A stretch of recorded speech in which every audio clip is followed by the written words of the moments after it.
Hello good morning guys, this is Khader. So మనకి previous day వచ్చేసి మన మార్కెట్ పాజిటివ్లో క్లోజ్ అయింది.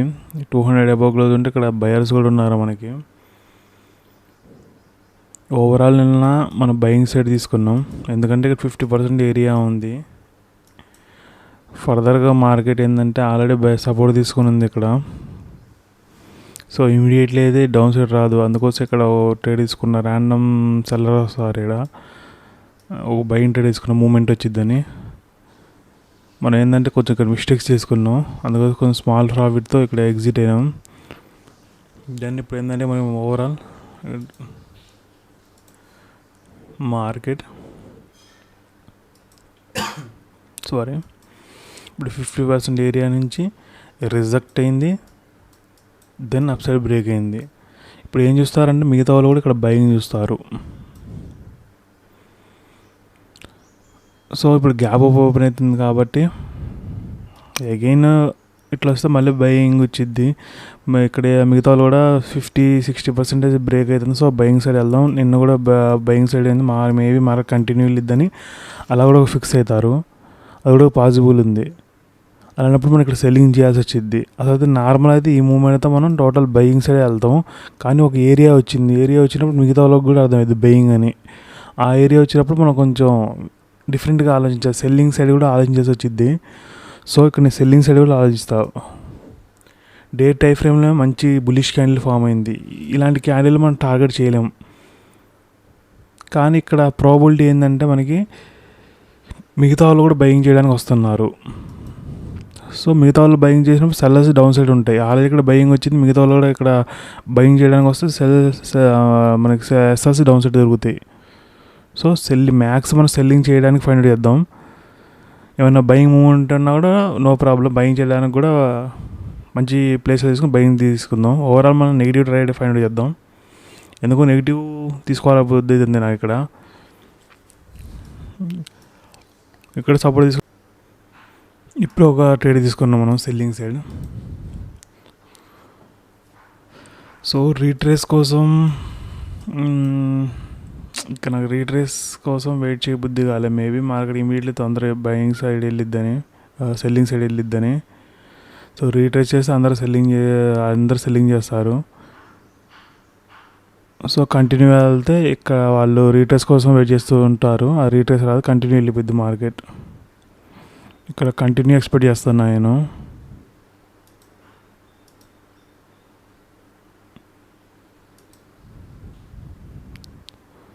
సో నో ప్రాబ్లం, కంటిన్యూ వెళ్ళాలి, వెయిట్ చేద్దాం. మనకి అసలు ప్రీమియమ్స్ అలాంటి మూవ్ లేదు, స్మాల్ మూవ్ అవుతుంది, మీ అసలు వెళ్ళట్లేదు. స్ట్రైక్ ప్రైజ్లో కొద్ది గొప్ప మనకు ఒక ఫాల్ కనిపించిందిలే, కానీ ప్రీమియమ్స్ అయితే మూవ్ అవ్వట్లేదు. మళ్ళీ ఇప్పుడు ఏంటంటే ఇక్కడ మనకి డబల్ బాటమ్ చూపిస్తుంది. ఇప్పుడు మనం బయింగ్ సైడ్ అయితే తీసుకెళ్ళాము. ఇక్కడ ప్రాబిలిటీ ఏంటంటే మనకి ఎక్కువ సెల్లింగ్ సైడే కనిపిస్తుంది. సో ఇక్కడ బయర్స్ ఎక్కువ వస్తున్నారు, అందుకోసం ఈ మూవ్ వచ్చింది. ఇప్పుడు అగైన్ మళ్ళీ డబల్ బాటమ్ చూపిస్తే మళ్ళీ ఇది బ్రేక్ అయ్యే ఛాన్సెస్ ఉంది. మేబీ ప్రీవియస్ డేలో వరకు రావచ్చు మార్కెట్. ఇక్కడ వరకు వస్తే మనకి టార్గెట్ హిట్ అయ్యిద్ది.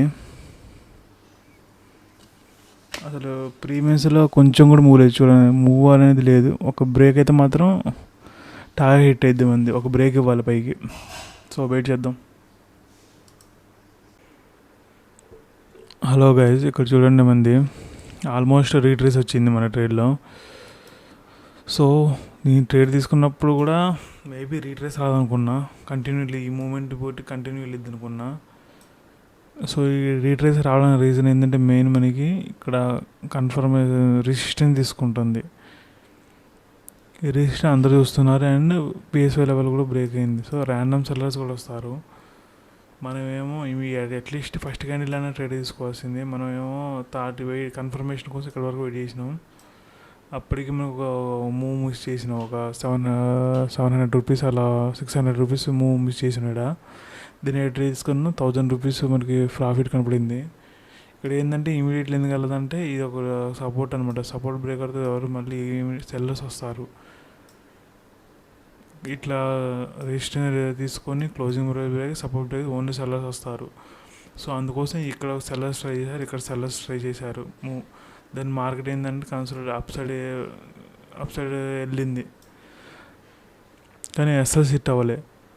ఎందుకంటే నిఫ్టీ ఆలోపు చూడండి, మనకి ఇప్పుడు ఇది రెసిస్టెన్స్ తీసుకుంటుంది. నిఫ్టీ క్లోజింగ్ ప్రైస్ బ్రేక్ అయింది, ఒక ఇండెక్స్ బ్రేక్ అయింది, ఇంకో ఇండెక్స్ రెసిస్టెన్స్ తీసుకున్నది ఫర్దర్గా డౌన్ సైడ్ రావచ్చు, బ్రేక్అవుట్ అయింది, ఫెయిల్ అవ్వచ్చు. అది కూడా స్ట్రాటజీ అనమాట. కానీ నాకు ఓవరాల్ అయితే నాకు ఇక్కడ బయింగ్ సైడ్ అయితే కనిపించట్లేదు. ఎందుకంటే చూడండి, ఈ ర్యాండమ్ సెల్లర్స్ కూడా వచ్చారు మనకి ఇక్కడ. వాళ్ళు ఇక్కడ వరకు ట్రై చేశారు సెల్లింగ్, మేబీ మార్కెట్ వెళ్ళిద్దని. వాళ్ళకి ఎప్పుడైతే ఈ అప్ సైడ్ బ్రేక్ అయింది చూసారా, నిఫ్టీకి క్లోజింగ్ ప్రైస్ బ్రేక్ అయింది, ఇక్కడేమో డబుల్ టాప్ ఉన్నది, సెల్లింగ్ సైడ్ బ్రేక్ అయింది. సో వాళ్ళు రెసిస్టెన్స్ బ్రేక్ అయింది, వాళ్ళు బయింగ్ సైడ్ చూస్తున్నారు. సో వాళ్ళ పొజిషన్స్ ఉన్నాయి ఇక్కడ, బయర్ పొజిషన్స్, ఈ సెల్లర్స్ కావు, main buyer position. Up side break అయ్యింది అని ఆల్రెడీ ఇండెక్స్ అది క్లోజింగ్ ప్రైస్ బ్రేక్ అయింది, ఇది ఇండెక్స్ క్లోజింగ్ ప్రైస్ బ్రేక్ అవ్వలే. సో అది నిఫ్టీని మనకి వీళ్ళు బై చేయకుండా బ్యాంక్ నిఫ్టీ వాళ్ళకి డిస్కౌంట్లో కనిపిస్తుంది. వాళ్ళు వచ్చి బ్యాంక్ నిఫ్టీలో బయింగ్ రేట్ తీసుకుందని వస్తారు. ఇప్పుడు ఒక ఫాల్ రావాలి మనకి. ఆల్రెడీ ఇది ఒక రీట్రేస్మెంట్ అనమాట. మనం ఇక్కడ ట్రేడ్ తీసుకున్నాం, ఒక రీట్రేస్మెంట్ వచ్చింది, కన్సాలిడేట్ అయింది మార్కెట్, దెన్ ఫాల్ అవ్వాలి. ఇది ఒక price action as per SL hunting. ఇది బ్రేక్అవుట్ అయినా అసలు నాకు కనిపించలేదు, బ్రేక్ అయ్యి ఇట్లా మూవ్ వెళ్ళిద్దని ఒక ప్రైజ్ యాక్షన్ నాకు ఇక్కడ కనిపించట్లేదు ఈ చార్ట్లో. ఇది ఒకటి నాకు సెల్లింగ్ చార్టే కనిపిస్తుంది. ఇది చూద్దాం. ఇట్లా అయితే రెసిస్టెన్స్ తీసుకుంటుంది. రెసిస్టెన్స్ అగైన్ మనకి క్లోజింగ్ ప్రైస్ అని పిఎస్వైలో ఇవన్నీ హై బ్రేక్, ఓన్లీ బయర్స్ వస్తారు, మార్కెట్ ఫర్దర్గా అప్ సైడ్ వెళ్ళదు. ఒకవేళ అప్ సైడ్ వెళ్ళినా కూడా ఇంతసేపు టైం తీసుకోదు మనకి. నిన్నేమో బయింగ్, మనకి ట్రెండింగ్ మార్కెట్లో బయింగ్ ఉంది, అగైన్ ఇమీడియట్లీ బయింగ్ వెళ్ళాలి. ఇంతసేపు కన్సల్ట్ తీసుకొని బయింగ్ వెళ్ళదు, ఇది సెల్లింగే రావాలి. అదేసి యాజ్ పర్ ప్రైజ్ యాక్షన్ ఇక్కడ సెల్లింగ్ రావాలి. అది ఎంత దూరం వచ్చిద్దో రాదో అనేది నాకు తెలీదు. నా ప్రాబిలిటీ సెల్లింగ్ సైడ్ ఉంది. మన మిస్టేక్ ఏంటంటే మనకి ఇది అబ్జర్వ్ చేయలే, క్లోజింగ్ ప్రైస్ రెసిస్టెన్స్ తీసుకునేది అబ్జర్వ్ చేయలే.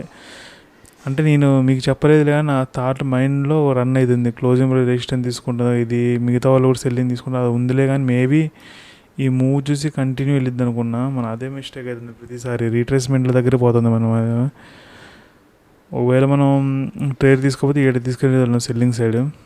బయింగ్ ట్రేడ్ అయితే నాట్ పాసిబుల్, నాకైతే కనిపించలే. సో వెయిట్ చేద్దాం, ఇంకో మనం ఒక గంటలో మనం కొన్ని నిమిషాల్లో తెలిసిద్ది మనం ప్రాఫిట్ లాస్ బుక్ చేసేది. ఇక్కడ ఎగ్జిట్ అయ్యాను నేను, ఎంత అంటే 1100 దగ్గర ఎగ్జిట్ అయ్యా. ఇంకా నేను ఆల్రెడీ రిస్క్ తీసుకున్నా. మేబీ మార్కెట్ ఇది బ్రేక్ అవ్వదు, ఫర్దర్ ఫాల్ వచ్చింది అనుకున్నా. ఆల్మోస్ట్ మరి చూపించింది ఫాల్, అగైన్ రివర్సల్ చూపించింది. ఈ రివర్సల్తో ఈసారి ఇమీడియట్లీ బ్రేక్ అయ్యే ఛాన్సెస్ కూడా ఉంటాయి, మార్కెట్ అప్ సైడ్ వెళ్ళే ఛాన్సెస్ కూడా ఉన్నాయి. ఎందుకంటే కంటిన్యూ గ్రీన్ క్యాండిల్స్ ఫామ్ అవుతున్నాయి. సో అగైన్ ఇట్లా వచ్చే ప్రైజ్ యాక్షన్ అయితే కాదు, ఇది కంటిన్యూ ఇక్కడ నుంచి వెళ్ళే ఛాన్సెస్ ఉంది. ఈ ఫాల్ చూసారా, ఇమీడియట్లీ వెళ్ళిపోవాలి మనకి ఫాల్, అక్కడ సెల్లింగ్ వర్కౌట్ అయ్యేది. ఇప్పుడు ఏంటంటే మిగతా వాళ్ళే ఒక మనకి అప్ సైడ్ బ్రేక్ అవ్వలేదు, బ్రేక్ ఒక రేంజ్ క్రియేట్ చేసింది. రేంజ్ క్రియేట్ ఏం చేస్తారంటే సెల్లర్స్ వస్తారు, ర్యాండమ్ సెల్లర్స్ వస్తారు, అగైన్ సెల్లర్స్ వస్తారు, సెకండ్ హాఫ్ సెల్లర్స్.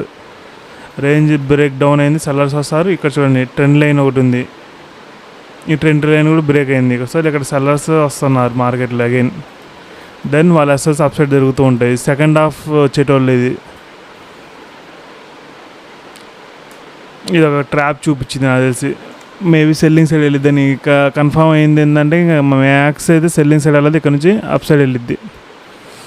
మనం ఎందుకు రిస్క్ తీసుకోవాల్సి, ఎస్ఎల్ తీసుకోవచ్చులే కానీ మనం పాస్ట్ 2 days ఏం చేస్తాం, స్మాల్ ప్రాఫిట్లు తీసుకుంటున్నాం, 1500 1600 అట్లా. అలాంటప్పుడు మనం సెల్లింగ్ది ఎందుకు ఇవ్వాలి, రాంగ్ ఉన్నప్పుడు స్మాల్ లాస్తో ఎగ్జిట్ అయితే అయిపోయిద్ది, నెక్స్ట్ డే చూసుకోవచ్చు మనం. సో నేను ఇక్కడ 2100 అంత రిస్క్ తీసుకోదలుచుకోలేదు, ఎందుకంటే ఆల్మోస్ట్ మనకి ఇక్కడ రాంగ్ అయినట్టు కనిపిస్తుంది. ఇక్కడ కంటిన్యూ వెళ్ళాల్సింది అప్ సైడ్ వెళ్తుంది. ఇప్పుడు ఇక్కడ ఉన్న వాళ్ళు కన్సిడర్ అయ్యి మళ్ళీ బ్రేక్ అయినా మనకి చేసేది ఏం లేదు.